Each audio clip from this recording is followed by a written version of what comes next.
The worst time to make a big decision is the first 90 seconds after the body gets fired up.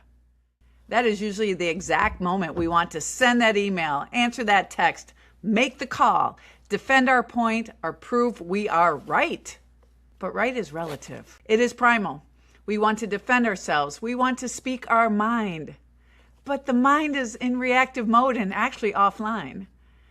Our survival primal subconscious old beliefs take over. And that is why reacting can cost us so much. Last week, we talked about noticing the spike. The next step, what happens after we notice the pressure rising? The fire inside us is burning and we want to explode. We want to fight, flight, or freeze. Oh, the stress response. It's the tension building in the meeting. The text message still waiting there for you to react to. The kids melting down. The decision still needs to be made. It's a real ugly, hard, exhausting moments of everyday life these days. Under pressure, the body wants speed. It wants action. It wants relief. It wants us to do something right now. But right now isn't always where the best decision lives. Today, I want to talk about the first surge of emotion, why it feels so convincing, and why a practical reset in about 90 seconds can keep one hard moment from ruining the whole day. The first surge is loud, but it's not always wise. The first surge of emotion has a lot of confidence. It says, send the text or email. Say how you feel. Shut down. Walk away. Fix it immediately. And because it shows up with heat in the body, it feels like truth. But sometimes it is not truth. It's the old stories we tell ourselves. It's the nervous system trying to protect us from an old story, with an old story. A sharp email can feel like danger. A tone in someone's voice can feel like a threat. A last-minute change can feel like everything is falling apart. A hard conversation can feel like a courtroom. That is how the body works. It reads the room, it reads the body fast, and it reacts fast. It tries to keep us safe, which is great when we're in danger. But fast does not always mean accurate. That is the part we have to respect. We have to get to understand. We have to become aware. Because once we understand what is happening, we can stop letting that first surge of emotion be the only solution to the problem. Under pressure, speed can feel mandatory. Answer fast, decide fast, react fast, take control. And sometimes fast does matter. But there is a difference between a clear decision and a pressured decision. A clear decision has direction.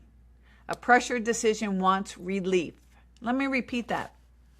A clear decision has direction. A pressured decision wants relief. That is the difference.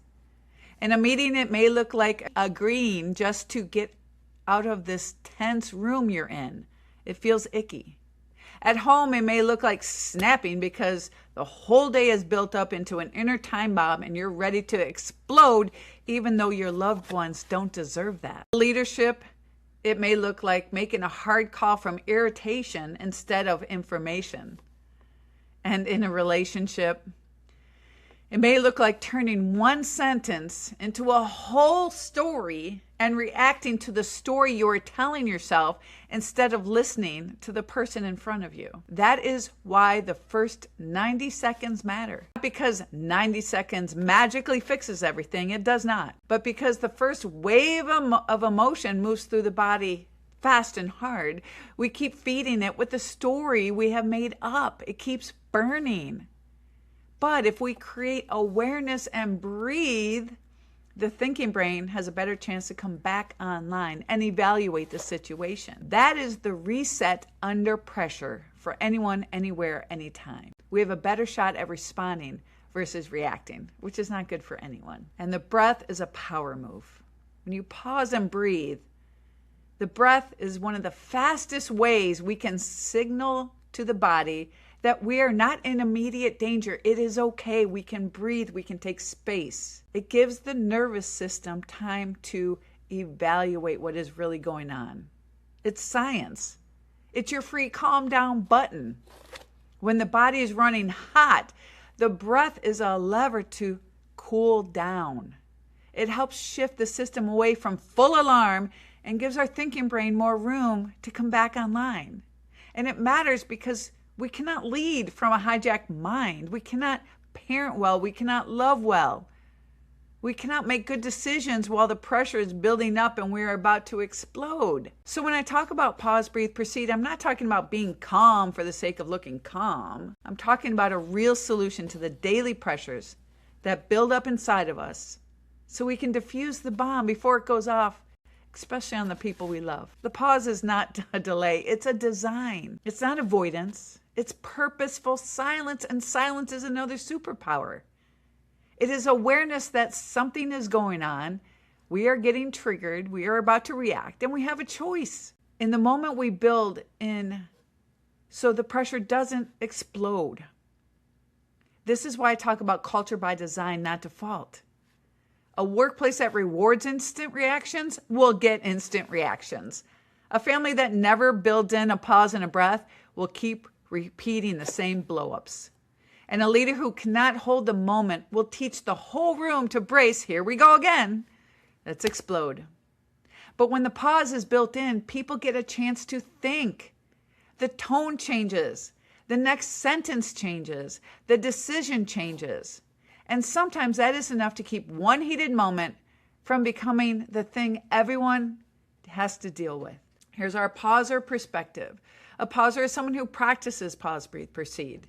We don't float around life untouched. Please, we're human. A pauser is someone who learns that the first surge of emotion is most likely a reaction. Awareness steps in. Emotional intelligence kicks in. That is real power. Peace is not the absence of pressure. Power is not reacting the fastest. And purpose is not proving you are right at all cost. A pauser starts to understand this. That is where freedom begins to show up in real life. Our freedom box is perfect. It gives you all the tools to find that pause and that breath. It gives you something to remember why you're about to do what you're about to do. It anchors you in the present moment so you don't have to make an apology later. That's the point. Something physical, something simple, something real. Something that reminds us, do not react from the hijacked mind, the stress response.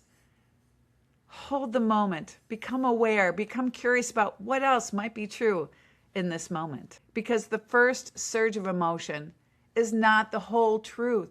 It's just the first wave of emotion and information. So this week I want us to practice one thing. Do not let that first wave of emotion make the final decision. Hold it when you feel it happening. Let the body settle. Let the mind come back online. Let the better response, not reaction, surface. It's time to quiet the noise, rewire the response, and find our power, because a pause can and will change everything. And we become that person that we truly want to be in our heart. Kind, considerate. All right, I'm throwing down our pauser challenge for the week. The first surge of emotion does not get to make the final decision. This is huge.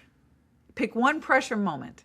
A text, an email, a meeting, a conversation, a moment where the body says, react now. And instead of letting that first wave up of emotion run the whole show, pause, catch it, breathe, hold the moment, sit with it, become curious. Ask yourself, what else is true in the situation? What am I missing? Why am I reacting? Because the first surge of emotion is loud, but it's not always wise.